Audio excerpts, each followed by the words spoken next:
Hello students, this is C A Karishma Bansal from my future academy. अब अपन लोग product के रिलेटेड डिटेल्स पढ़ते हैं कि प्रोडक्ट क्या होता है, प्रोडक्ट अलग अलग टाइप के प्रोडक्ट्स क्या है, उसको किस तरह से क्लासीफाई किया गया है।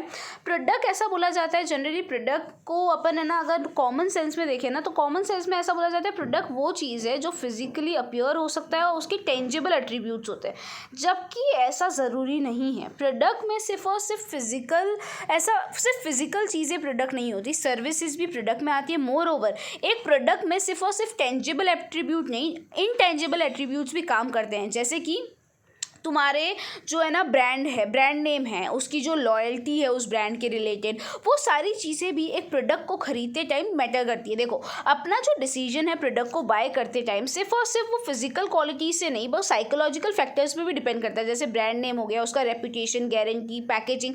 बाद में जैसे कि एक बंदा जैसे कार खरीदता है तो कार खरीदते टाइम वो सिर्फ नट्स और बोल्ट्स या इंजन नहीं खरीद रहा है, उसको वो खरीदते टाइम ये भी देख रहा है कि उस कार का स्टेटस सिंबल क्या है, वो कार कितनी गारंटी और वारंटी उसके अंदर अवेलेबल है। तो ये सारी चीज़ें, मतलब एक प्रोडक्ट है ना टेंजिबल और इनटेंजिबल एट्रीब्यूट दोनों का मिक्सचर है, जो अपन लोगों को एक पर्टिकुलर वैल्यू और सेटिस्फेक्शन प्रोवाइड करने में बोलते हैं ना सक्षम है। ऐसा बोला जाता है कि फिजिकल नहीं, सर्विसेज भी इसके अंदर इंक्लूड होती है। अपन ने पढ़ा था, अपन लोग आइडिया, पर्सन, प्लेसेस सबको मार्केट कर सकते हैं। इसीलिए एक प्रोडक्ट के अंदर गुड्स भी आते हैं और सर्विसेज भी आते हैं। ठीक है, कस्टमर पॉइंट ऑफ व्यू से प्रोडक्ट मतलब जिसमें उनको बंडल ऑफ यूटिलिटीज़ मिले, जो वो लोग परचेज करें, उन लोगों की जो नीड्स है वो सेटिस्फाई हो सके।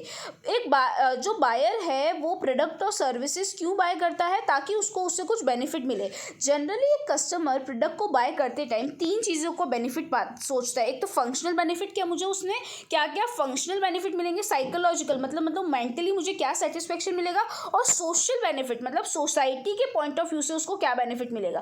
तो ये तीनों चीज़ें वो सोचता है इन टर्म्स जब भी वो एक प्रोडक्ट को बाय करता है। For example, the purchase of motorcycle provides functional utility of transportation but at the same time satisfy the need for Prestige and esteem and provide social benefit by the way of acceptance from group. ऐसा बोल रहे हैं, जब आप car खरीदते हैं या motorcycle खरीदते हैं तो आप लोगों को फंक्शनल यूटिलिटी मिलती है कि भाई आपका ट्रांसपोर्टेशन अब ईजी से हो जाएगा, तो ये आपकी फंक्शनल यूटिलिटी होगी। तो आप बोलोगे साइकोलॉजिकल बेनिफिट क्या है? साइकोलॉजिकल बेनिफिट ये बोलते हैं, अरे यार मेरे पास तो कार है, तो उससे एक बेनिफिट बोलते हैं ना, एक साइकोलॉजिकल सेटिस्फेक्शन मिलेगा। मोर ओवर सोशल बेनिफिट क्या हुआ कि सोसाइटी में आपको इजीली लोग एक्सेप्ट करेंगे, अरे अच्छा यार ये तो अच्छा इंसान है, मतलब पैसा है इसके पास तो ये गाड़ी है। तो ये सारी चीज़ें वो देखता है जब भी वो एक प्रोडक्ट को खरीदता है। तीन बेनिफिट्स देखता है, functional benefit, second psychological benefit और थर्ड सोशल बेनिफिट। ध्यान रखना, first functional benefit, second psychological benefit, third social benefit. ठीक है स्टूडेंट्स, क्लासिफिकेशन ऑफ प्रोडक्ट्स पे आते हैं कि प्रोडक्ट को किस बेसिस पे क्लासिफाई किया गया है। एक होते हैं कंज्यूमर प्रोडक्ट, एक होते हैं इंडस्ट्रियल प्रोडक्ट। कंज्यूमर प्रोडक्ट वो प्रोडक्ट्स होते हैं जिसको जो कंज्यूमर है, जो उसको कंज्यूम करने वाला है, वो डायरेक्टली खरीदता है। इंडस्ट्रियल प्रोडक्ट वो प्रोडक्ट होते हैं जिसको इंडस्ट्रीज वाले खरीदते हैं एज अ रॉ मटेरियल, और उसको कन्वर्ट करके वो लोग फाइनल प्रोडक्ट बनाते हैं। ये क्या है? जैसे ये कंज्यूमर है, ये करिश्मा है, करिश्मा को ये प्रोडक्ट जैसे बिस्किट खरीदना है तो वो एक शॉप पे गई, उसको लेके आई और उसने बिस्किट खा लिया, तो ये कंज्यूमर प्रोडक्ट है। इंडस्ट्रियल प्रोडक्ट में क्या आएगा? जैसे कि यार ये एक इंडस्ट्री है, ये इंडस्ट्री वाला सपोज जो है ना लीव्स होती है ना टी की, वो कलेक्ट करता है। ये लीव्स एक दूसरी इंडस्ट्री ने खरीदी और उस लीव में से उसने टी बनाई। तो यहाँ पे क्या हुआ, ये बंदा भी प्रोडक्ट खरीद रहा है, पर क्या ये प्रोडक्ट को कंज्यूम कर रहा है? ये प्रोडक्ट को कंज्यूम नहीं कर रहा, ये वो प्रोडक्ट खरीद के दूसरा प्रोडक्ट बना रहा है। जब भी अपन एक प्रोडक्ट को खरीद के दूसरा प्रोडक्ट बनाए तो वो होते हैं इंडस्ट्रियल प्रोडक्ट, और जब अपन प्रोडक्ट को खरीद के उसको कंज्यूम कर ले तो वो होते हैं कंज्यूमर प्रोडक्ट्स। अब कंज्यूमर प्रोडक्ट भी अलग अलग होते हैं, ड्यूरेबिलिटी के बेसिस पे और शॉपिंग एफर्ट्स के बेसिस पे। ड्यूरेबिलिटी के बेसिस पे नॉन ड्यूरेबल होते हैं, ड्यूरेबल होते हैं सर्विस। नॉन ड्यूरेबल मतलब जो एक दो यूज़ में ही ख़त्म हो जाते हैं, जो कंज्यूम हो जाते हैं। ड्यूरेबल मतलब जो लॉन्ग टाइम तक चलते हैं, और सर्विसेज मतलब जो टेंजेबल नहीं होते बट जिसको अपन फील कर सकते हैं, वो सर्विसेज रिलेटेड हो गया। शॉपिंग एफर्ट इन्वॉल्व में कन्वीनियंस प्रोडक्ट मतलब जो अपन को आजू बाजू में लोकल जगहों पे मिल जाते हैं, जिसकी प्राइस जनरली कम रहती है, जिसको अपन को खरीदने में ज़्यादा एफर्ट्स या ज़्यादा शॉपिंग टाइम इन्वॉल्व नहीं होता। शॉपिंग प्रोडक्ट में स्पेशली तुम्हारे क्लोथ्स आते हैं, क्लोथ्स और ज्वेलरी, और जिसमें अपन लोगों को जगहों पे जाना पड़ता है, टाइमिंग इन्वॉल्व करना पड़ता है, अपन लोग बहुत सारी जगह पे जाके प्रोडक्ट को कंपेयर करते हैं। उस बेसिस पे यहाँ पे बहुत सारा लोग है ना, मतलब बोलते हैं ना, बहुत सारे अपने पास ऑप्शंस अवेलेबल होते हैं, पर यहाँ पे अपन को टाइम और एफर्ट भी बहुत ज़्यादा लगता है, और जनरली इसकी प्राइस और मार्जिन भी ज़्यादा होता है शॉपिंग प्रोडक्ट में। जबकि कन्वीनियंस प्रोडक्ट क्या होते हैं, जो रेगुलर बेसिस पे यूज़ होते हैं, उनमें ज़्यादा मार्जिन नहीं होता। स्पेशली ये प्रोडक्ट, जो स्पेशल प्रोडक्ट जो कुछ लोग ही बेचते हैं और कुछ जगहों पे ही वो प्रोडक्ट मिलते हैं, और वो प्रोडक्ट जो होते हैं ना बहुत ज़्यादा हाई वैल्यू के होते हैं, तो ऐसे प्रोडक्ट को अपन स्पेशलिटी प्रोडक्ट बोलते हैं। ये मैंने सिर्फ तुम लोगों को ऊपर ऊपर से समझाया, अपन डिटेल में भी एक बार पढ़ लेते हैं, ठीक है। सबसे पहले कंज्यूमर प्रोडक्ट, ये मैंने तुम लोगों को समझाया। कंज्यूमर प्रोडक्ट मतलब वो प्रोडक्ट जो अल्टीमेट कंज्यूमर बाय करता है ताकि वो अपनी पर्सनल नीड्स और डिज़ायर को फुलफिल कर सके, जैसे कि soap, edible oil, eatables, textiles, जो टूथपेस्ट है, फैंस है, ये सारा अपन खुद अपने पर्सनल यूज़ के लिए बाय करते हैं। उसके बाद ऐसा बोल रहे हैं कि कंज्यूमर प्रोडक्ट दो बेसिस पे डिवाइडेड है, शॉपिंग इन्वॉल्व पे और ड्यूरेबिलिटी के बेसिस पे। अब शॉपिंग एफर्ट्स इन्वॉल्व के बेसिस पे क्या है, on the basis of time and efforts buyer are willing to spend in purchase of product. We can ऐसा बोल रहे हैं कि कितना टाइम वो प्रोडक्ट को परचेज करने में स्पेंड कर सकता है, उस बेसिस पे हमने हमारे प्रोडक्ट को 3 पार्ट में डिवाइड किया। एक होता है कन्वीनियंस प्रोडक्ट। कन्वीनियंस प्रोडक्ट मतलब दिस प्रोडक्ट, ये वो प्रोडक्ट है जिसको परचेज करने में हम लोगों को ज़्यादा टाइम नहीं लगता, उसको हम इमीडिएटली परचेज कर सकते हैं, और कन्वीनियंस है उसको परचेज करने में। जैसे कि तुम्हारे प्रोडक्ट हो गई, ये सिगरेट्स हो गई, आइसक्रीम्स हो गई, मेडिसिन, न्यूज़पेपर, स्टेशनरी, टूथपेस्ट, ये सारी चीज़ें अपन को लो प्राइस में भी मिल जाती है। अपन इसको जनरली स्मॉल क्वान्टिटी में ख़रीदते हैं, और इसको ख़रीदने में अपन को ज़्यादा एफर्ट्स इन्वॉल्व नहीं होते।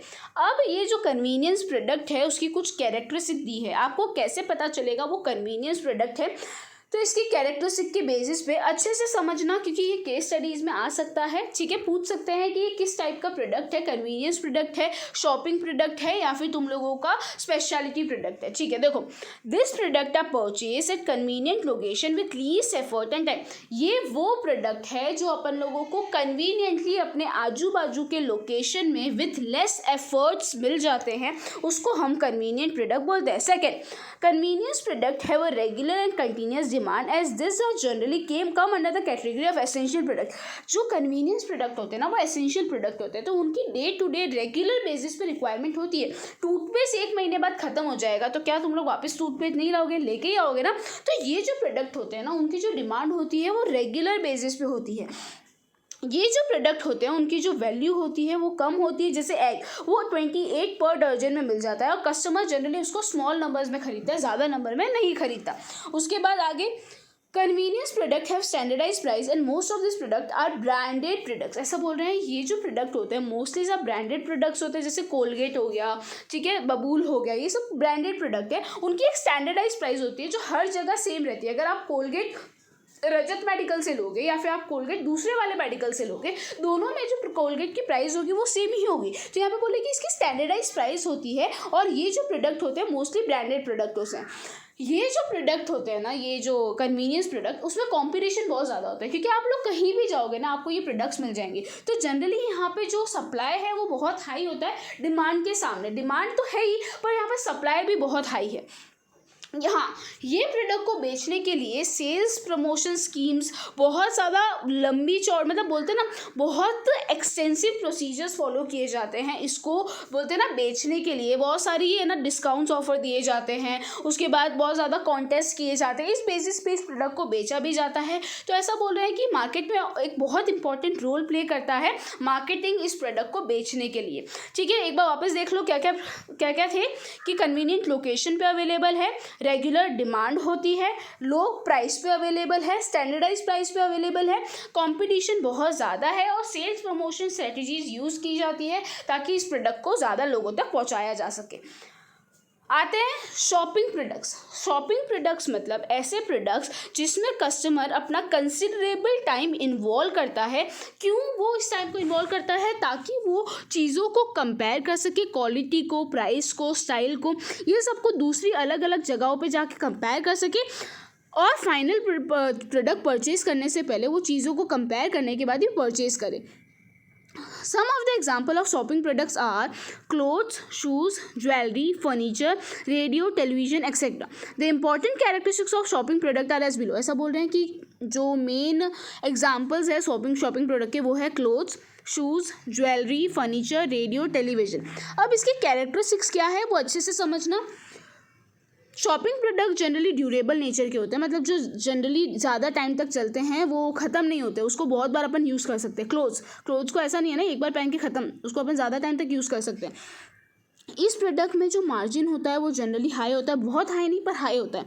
उसके बाद एज दिस प्रोडक्ट्स है high unit price customer compare, क्योंकि ये जो प्रोडक्ट है उनकी प्राइजेस हाई होती है, इसीलिए अपन अलग अलग शॉप पे जाके कंपेयर करते हैं. अगर मुझे टेलीविज़न खरीदना है तो मैं सिर्फ क्रोमा में नहीं जाऊँगी, मैं 2-3 शॉप्स में जाऊँगी, वहाँ पर भी प्राइस कंपेयर करूँगी. उसके बाद फाइनल जो भी जहाँ पर सबसे कम प्राइस में मुझे वो प्रोडक्ट मिलेगा मैं वो खरीदूँगी, राइट.